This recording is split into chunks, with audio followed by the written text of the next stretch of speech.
दोस्तों आखिर ऐसा क्या है जिससे जापान के लोग काफ़ी लंबी उम्र जीते हैं जबकि भारत के लोग नहीं। दोस्तों एक जापानी कहावत है, 100 वर्ष जीने की चाहत आप में तभी होगी जब आपका हर पल सक्रियता से भरा हो। दोस्तों यहाँ सक्रियता से मतलब है कि आपका खान पान, आपका रहन सहन और आपका काम, ये तीनों चीज़ें आपकी सही होनी चाहिए, तभी आप एक लंबे समय तक जी सकते हो।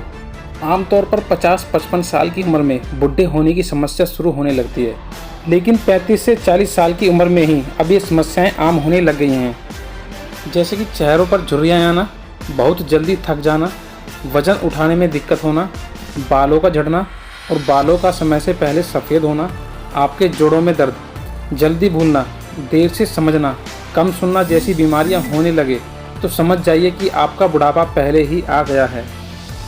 दोस्तों वैसे तो बुढ़ापा कोई बीमारी नहीं है, लेकिन सभी के लिए समस्या ज़रूर है, क्योंकि कोई नहीं चाहता वो बुढ़ा हो, जबकि एक टाइम के बाद होना सभी को है। दोस्तों यहाँ एक कहावत फिट बैठती है, पुरुष बली नहीं होत है, समय होत बलवान।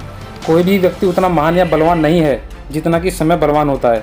यानी वक्त सदा किसी का एक सा नहीं रहता, मनुष्य वक्त के कारण ही कमज़ोर या ताकतवर हुआ करता है। लेकिन दोस्तों अगर आप सही तरह से अपनी सेहत का ध्यान रखते हो तो शायद आप लंबी उम्र तक जवान रह सकते हो या लंबी उम्र तक जी सकते हो। दोस्तों express.co.uk की रिपोर्ट के अनुसार आर्थिक सहयोग और विकास संगठन ने औसतन सबसे लंबे समय तक जीने वाली आबादी को देखा और उसमें जापान टॉप पर आया। जापान की आबादी के अधिकतर लोग 84.2 की उम्र तक जीते हैं।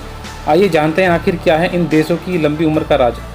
दोस्तों जापान में काफ़ी जनजातियां पाई जाती हैं जिनमें 20 से 25% लोग 100 साल से ऊपर तक जीते हैं। जैसे कि दोस्तों साउथ जापान में एक छोटा सा गांव है ओगिमी, और यहाँ पूरे वर्ल्ड में सबसे ज़्यादा उम्र के लोग मिलते हैं। दोस्तों ग्रीस, तुल्गारिया, तुर्की, यहाँ के समंदर के किनारे रहने वाले लोग हर 3 में से एक व्यक्ति 90 साल से ऊपर जीते हैं, मतलब 100 में से 33 लोग, जबकि यही आंकड़ा अमेरिका में सिर्फ 1% है। अब आप देख लीजिए कितना बड़ा डिफरेंस है। दोस्तों Sardinia, Italy, Loma Linda, California, the Nicoya Peninsula, Costa Rica, ऐसी ही काफ़ी जनजातियां हैं जिनकी उम्र के ग्राफ दुनिया में सबसे ज़्यादा हैं। दोस्तों सवाल एक ही आता है कि आखिर ये लोग इतनी लंबी उम्र तक जीते कैसे हैं। दोस्तों सिर्फ आप इस वीडियो के अंत तक बने रहिएगा, क्योंकि ये राज भी हम खोलने वाले हैं। दोस्तों जापान के लोग ज़्यादा साल ही नहीं जीते, बल्कि इनमें अल्जाइमर, कैंसर और हार्ट प्रॉब्लम जैसी बड़ी बीमारियां भी देखने को नहीं मिलती। अल्जाइमर दिमाग को कमज़ोर, जैसे याददाश्त और सोचने समझने की शक्ति जैसी बीमारियां इनमें 80 साल तक भी देखने को नहीं मिलती।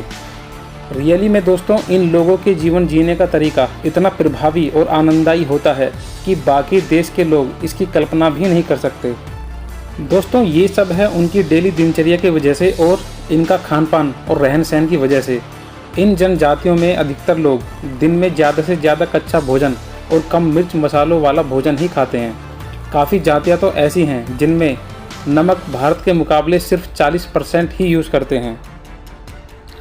दोस्तों ये भी सच है कि कोई इंसान नहीं चाहता कि वह बूढ़ा हो, लेकिन क्या करें, कुदरत का नियम है। अगर आपने जन्म लिया है तो दोनों काम होने हैं, आपको बुढ़ापा भी आना है और मरना भी है। दोस्तों आप बुढ़ापा रोक तो नहीं सकते हैं, लेकिन कुछ ऐसे उपाय हैं जिन्हें करके आप जल्दी बुढ़ापा आने से रोक सकते हो और अपने बुढ़ापे को आराम से काट सकते हो और लंबे समय तक जवान रह सकते हो। दोस्तों सबसे ज़रूरी चीज़ें आने वाले कल से ही शुरू कर दें, और वो है एक्सरसाइज, योगा एंड मेडिटेशन, जो कि हमारे शरीर को स्वस्थ रखने के लिए सबसे ज़्यादा ज़रूरी होती हैं। दोस्तों अच्छी सेहत के लिए एक अच्छा खान पान बेहद ज़रूरी है। हमेशा पौष्टिक आहार लें, किसी भी नशीली चीज़ का सेवन बिल्कुल ना करें, जैसे कि सिगरेट पीना, तंबाकू खाना या फिर ड्रिंकिंग, क्योंकि जापान के लोग इन सभी चीज़ों से कोसों दूर हैं। और तनाव बिल्कुल ना लें, क्योंकि हमें कौन सा यहाँ सदियों तक रहना है, एक छोटी सी ज़िंदगी है, तो इसे टेंशन फ्री क्यों ना जिया जाए। दोस्तों जंक फूड और बाहर के खाने से जितना हो सके उतना दूर रहें। हमेशा घर का और फ्रेश और बिना मिलावटी खाना ही यूज़ करें। दोस्तों पतले होने के लिए लोग क्या क्या नहीं करते, जिम, योग और स्लिमिंग कैप्सूल आम बात हो गई है। जंक फूड खाकर बच्चों के साथ अब तो बड़े भी मोटापे का शिकार हो रहे हैं। ऐसे में ज़रूरी है कि ऐसा खाना खाया जाए जो स्वास्थ्य के लिए अच्छा हो।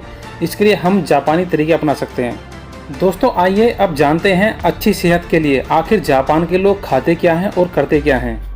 ये लोग अपना भोजन इस तरह पकाते हैं कि इनका प्राकृतिक स्वाद और रंग नहीं बदलता। वहाँ के रेस्तराओं में भी खाने को इस तरह पकाया जाता है कि सब्जियाँ देखने में बिल्कुल ताज़ी दिखती हैं। हम स्वस्थ भोजन के मामले में जापानी लोगों से बहुत कुछ सीख सकते हैं। उनके यहाँ खाना पकाने का अंदाज भी निराला है। पालक, चावल, भाप में पकी हुई मछली, हर चीज़ को बेहद प्राकृतिक तरीके से पकाया जाता है। अचार को सिरका और नमक से बनाया जाता है। खाने में तेल नाम मात्र का प्रयोग किया जाता है। भारत में नाश्ते और लंच के बाद चाय कॉफ़ी का ज़्यादा इस्तेमाल होता है। वहीं जापानी महिलाएं सुबह का नाश्ता करने के बाद चाय कॉफ़ी जैसी चीज़ें नहीं लेती, और अगर लेते भी हैं तो एंटीऑक्सीडेंट से भरपूर ग्रीन टी का ही इस्तेमाल करते हैं। काम करने के दौरान भी वे इन चीज़ों से परहेज रखती हैं। जहाँ तक खाने की बात है तो खाना कई हिस्सों में थोड़ा थोड़ा खाया जाता है। एक साथ एक बार पेट भरकर खाने की बजाय पूरे दिन थोड़ा थोड़ा खाना बेहतर होता है। इसमें भूख भी शांत रहती है। नतीजन हम फालतू की चीज़ें नहीं खाते। ऐसे खाने में शरीर की पाचन क्रिया पूरे दिन सक्रिय रहती है, जिससे हम स्वस्थ व पतले रहते हैं। अधिकांश जापानी लोग रेड मीट का सेवन नहीं करते। वहाँ के लोग मछली और सोयाबीन जैसे प्लांट्स बेस्ड फूड खाना पसंद करते हैं।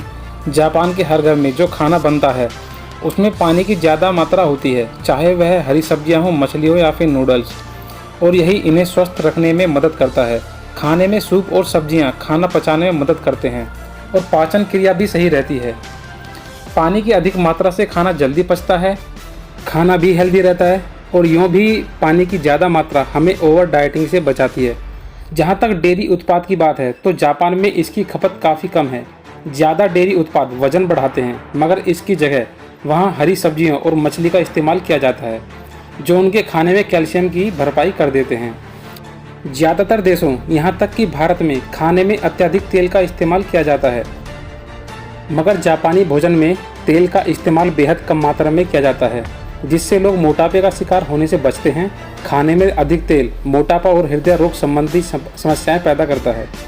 खाने के बाद मीठा खाना हर भारतीय को पसंद है, मगर जापान में मीठे व्यंजन भी बेहद कम खाए जाते हैं, इसलिए यह ज़्यादा हानिकारक नहीं होता।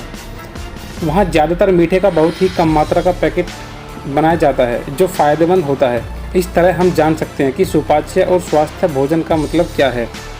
दोस्तों, जापान में एक खास बात है कि यहाँ के लोग ज़्यादा से ज़्यादा exercise, yoga, meditation and games वगैरह खेलते हैं, जो कि इनकी सेहत का सबसे बड़ा राज है। जापान के लोग कभी आराम फरमाना पसंद नहीं करते। अगर भारत की बात की जाए तो यहाँ के लोग 60 साल के होते ही मान लेते हैं कि अब तो वो बूढ़े हो चुके और अब उनकी उम्र बैठकर खाने की हो गई है। लेकिन जापान के लोग अगर 100 साल के भी होते हैं तब भी सुबह के टाइम एक्सरसाइज, योगा, मेडिटेशन या फिर किसी भी तरह का गेम खेलना पसंद करते हैं। मतलब साफ है, वो अपने आप को फिट रखने के लिए हर समय किसी न किसी काम में बिजी रहते हैं। यही कारण है कि वहाँ के लोग मोटे नहीं मिलते, हमेशा स्लिम और हेल्दी ही रहते हैं। हमेशा काम में बिजी रहने से वो अपने फैट एंड कैलोरीज़ को बर्न करते रहते हैं। दोस्तों, जापान के लोगों का कहना है कि हमेशा इंसान के जीवन में एक इकिगाई होना चाहिए। इकिगाई मीन्स लक्ष्य या टारगेट, जिसमें वो हर समय बिजी रह सकें। और दोस्तों, जापान के लोगों के ऊपर एक बुक भी लिखी गई है, जिस बुक का नाम है इकिगाई। और इस बुक के अंदर दीर्घायु, तंदुरुस्त और आनंदित जीवन जीने का जापानी रहस्य बताया गया है। तो दोस्तों, ये था जापान के लोगों का ज़्यादा लंबी उम्र जीने का और लंबे समय तक जवान रहने का राज। दोस्तों, अगर वीडियो पसंद आई हो तो लाइक एंड कमेंट ज़रूर करिएगा। और हाँ, इसी तरह की और वीडियोस को देखने के लिए चैनल को लाइक एंड सब्सक्राइब करना बिल्कुल मत भूलिएगा। दोस्तों, bye bye and take care.